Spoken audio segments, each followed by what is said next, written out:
The phone rang in the Kremlin on May 19, 2026. On the other end of the line was the President of the United States. The call lasted 2 hours and 5 minutes, and when it was over, Vladimir Putin walked out and told the world what he had decided. No ceasefire, not today, not this week, not on any terms that would actually stop the killing. And in Kyiv, Volodymyr Zelenskyy heard the news, turned to his commanders, and said 4 words that should send a chill through every capital in the Western world. We are preparing accordingly. Tonight, we go inside what actually happened on that call. Why Putin said no, again. What Zelensky is preparing for. And why this moment, right now in May 2026, may be the most dangerous inflection point this war has ever reached. Because beneath the diplomatic language, beneath the careful readouts from Washington and Moscow, something is shifting, something fundamental. And if you are not paying attention, you are going to miss it until it is too late. Let us go back to the beginning of this week. Because to understand Monday's refusal, you have to understand what led up to it. For the past several months, the Russia-Ukraine war has been locked in a brutal stalemate of attrition, broken only by a fragile 3-day ceasefire around Russia's Victory Day celebrations on May 9th. That ceasefire, brokered through U.S. President Donald Trump, was supposed to be a breakthrough. Trump announced it on Truth Social, calling it potentially the beginning of the end of the war. Both Zelensky and Putin's foreign policy team confirmed the agreement. 1,000 prisoners from each side were to be exchanged. All kinetic activity suspended for 72 hours. And then the ceasefire ended. And Russia resumed bombing Ukraine within hours. Ukraine offered to extend the ceasefire.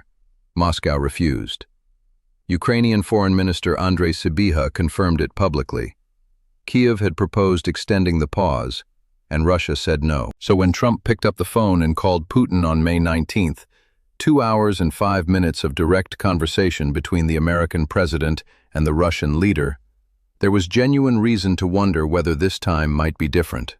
Whether the economic pressure, the battlefield reversals, the diplomatic isolation might finally push Putin towards something real. It was not different. Putin told Trump he was willing to work on what he called a memorandum regarding a potential future peace treaty. Not a ceasefire, not a halt to the bombs falling on Ukrainian cities.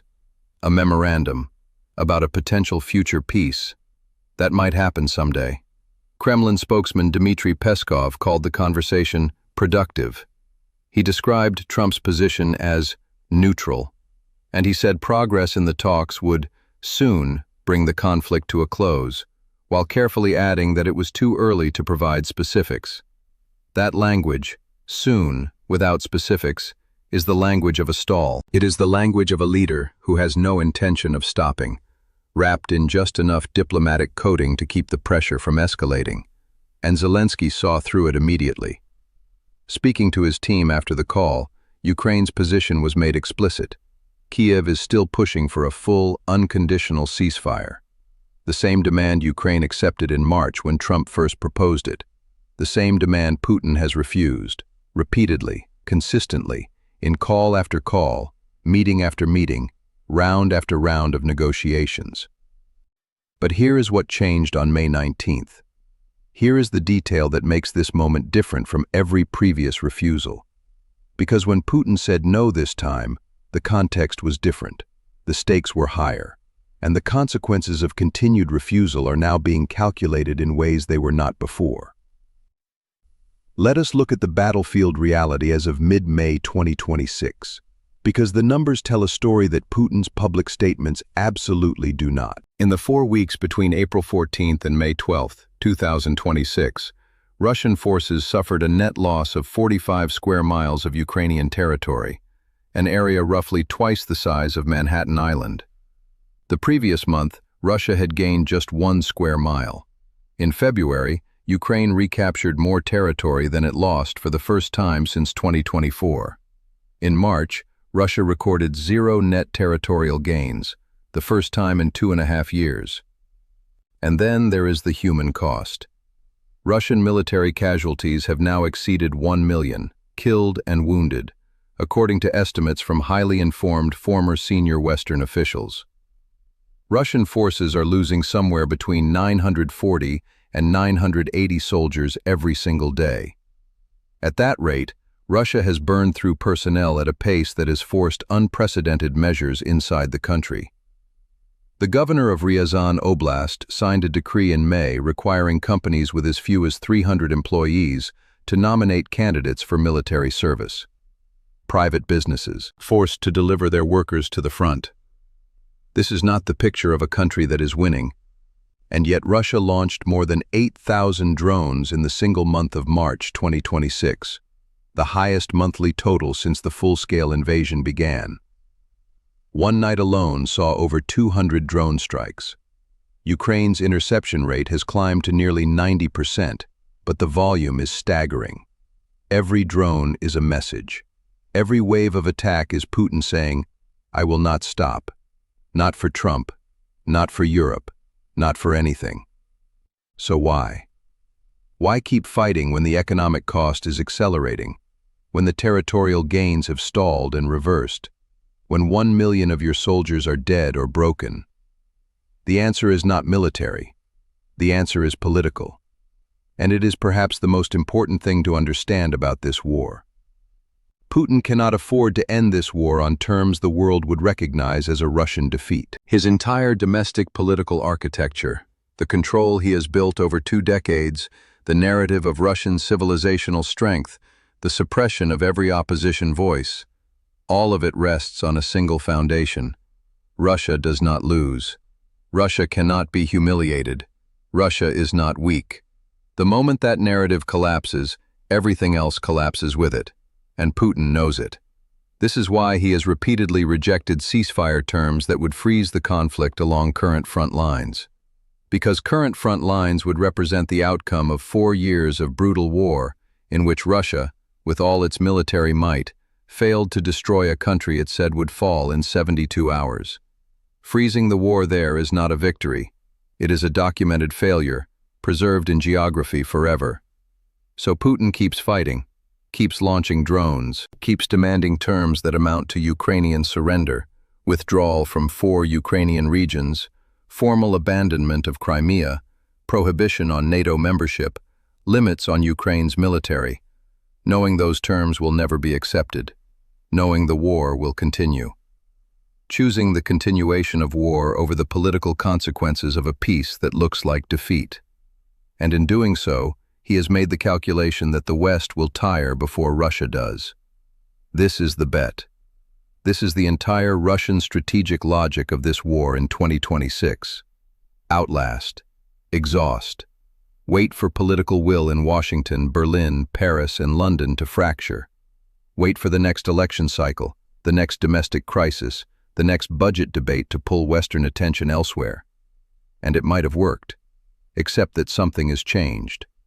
On the same day Trump called Putin, Ukraine was continuing strikes 1,500 kilometers inside Russian territory. Ukrainian drones hit gas facilities in Orenburg, a region containing one of the world's largest gas fields. Ukrainian drones struck oil depots in Belgorod, the Yaroslavl oil refinery believed to have been a target, weapons depots in Kostroma, drone warehouses in Zaporizhia Oblast. Ukraine is no longer playing defense. Ukraine is conducting an economic war against the Russian state, targeting the specific infrastructure that funds the Russian military machine. And according to intelligence that Zelensky disclosed on May 18th, just 1 day before Putin's refusal, those strikes are working. Russia's federal budget deficit has already hit nearly $80 billion by the 5th month of 2026. Russian oil refining has dropped by at least 10%. Hundreds of oil wells have gone dark. Regional governments inside Russia are going bankrupt. The empire is bleeding, and Ukraine is now the one holding the blade. But here is the danger. Here is the part that should make you genuinely uneasy. A wounded, economically deteriorating nuclear power, led by a man who cannot afford to lose, refusing ceasefire calls from the President of the United States, while simultaneously testing a new nuclear-capable intercontinental ballistic missile, which Putin announced would be deployed by the end of 2026, is not a stable situation. The New START Treaty expired in February 2026. For the first time since 1972, there are no treaty-bound limits on the number of strategic nuclear weapons the United States and Russia can deploy. No inspections, no verification mechanisms, no guardrails. And Europe's largest nuclear power plant, Zaporizhzhia, has lost all off-site power 13 times during this conflict. 13 times. One miscalculation, one strike in the wrong place, one power surge at the wrong moment, and the consequences extend far beyond the borders of Ukraine. This is the world that Putin's refusal on May 19th sustains. Meanwhile, the diplomatic architecture around this war is fracturing along fault lines that were already under pressure. Europe's coalition of the willing, 35 nations that pledged support for Ukraine at the Paris summit in January, has agreed to establish military hubs inside Ukraine in the event of a ceasefire, to provide multi-layered security guarantees, to lead ceasefire monitoring mechanisms using drones and satellites. The UK and France have pledged to deploy forces on Ukrainian territory. But NATO member Germany has said its forces would be based in a neighboring country, not inside Ukraine itself. The cracks are visible, and Washington's attention is fractured. U.S. Secretary of State Marco Rubio told reporters that American mediation efforts have, in his word, stagnated. The diplomatic energy that produced the three-day Victory Day ceasefire is already dissipating. The U.S.-Israeli operation against Iran has pulled focus. The next round of trilateral talks, the talks that were supposed to follow the failed Istanbul sessions, has no confirmed date. Into this vacuum, Putin keeps saying no, and keeps launching drones. So what is Zelensky preparing for? Ukraine is accelerating its domestic weapons production at a pace that would have seemed impossible 2 years ago. The revelation of Ukraine's first domestically produced glide bomb in May 2026 is not just a military milestone, it is a strategic declaration. Ukraine is building the capacity to sustain this war without dependence on any single foreign supplier. Its drone interception rate is near 90%. Its naval drone fleet has crippled Russia's Black Sea presence. Its long-range strike capability now reaches the very heart of Russia's economic infrastructure.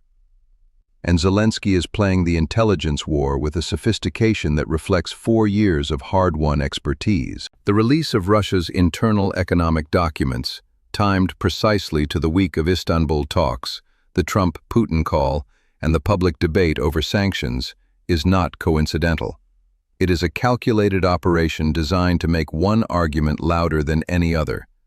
The economic war is working, and Western resolve must not crack now. He is preparing militarily. He is preparing diplomatically. He is preparing informationally. Because he has seen this pattern before. Putin refuses. The West expresses concern. Time passes. Russia regroups. And then the cycle begins again. This time, Zelensky intends to break the cycle. But the question that hangs over everything, the question that the May 19th phone call left unanswered, that the failed Istanbul talks left unanswered, that every round of diplomacy has left unanswered since February 2022, is whether the West will match Ukraine's resolve with its own. Republican Senator Lindsey Graham has a bill ready. The Russian Sanctions Act of 2025, 500% tariffs on any country buying Russian oil, gas, or uranium, sweeping financial penalties. If deployed, it would be the most aggressive economic pressure campaign in the history of this conflict. It is sitting in Washington, waiting. Europe has threatened additional sanctions if Putin continues to refuse a ceasefire. Those threats have not yet produced consequences, and Putin is watching. Calculating, testing. He tested Trump on May 19th and found the limits of American pressure. He is now testing whether Europe's threats have teeth. He is measuring how long Washington's patience will last. He is watching the Ukrainian economy, which has lost 80% of its thermal power capacity to Russian strikes, whose generating capacity has been cut from 33.7 gigawatts to 14 gigawatts since the invasion began, to see if Kyiv will eventually break before Moscow does. The answer, as of today, is that Kyiv is not breaking. 61% of Ukrainians support territorial compromises to end the war, according to recent surveys. But the same Zelensky who acknowledged this week that the situation north of Pokrovsk is nothing short of catastrophic, where Russian drone superiority has made troop rotations and evacuations nearly impossible, where soldiers describe existence as hide-and-seek with death, that same Zelensky is not offering surrender. He is offering a ceasefire on current lines. He is demanding real security guarantees. He is building glide bombs. And he is releasing intelligence files that show the world what Russia is hiding. Putin refused Trump's call for peace. And in the silence after that refusal, something became clear that all the diplomatic language in the world cannot obscure. This war is not ending because one side has given up. It is continuing because one side has decided that the cost of stopping is higher than the cost of fighting. And that side is not Ukraine. The drones will keep flying tonight. The oil wells in Russia will keep going dark. The budget deficit will keep growing. The casualties on both sides will keep mounting. And somewhere in the Kremlin, a man who tested a nuclear missile this week, who refused a ceasefire call from the American president, who launched 8,000 drones in a single month while his country's regional governments declared bankruptcy, that man is watching, waiting, calculating. And in Kyiv, Zelensky is preparing. The question is not whether this war will reach a turning point. The question is what that turning point looks like, and whether the world is ready for the answer.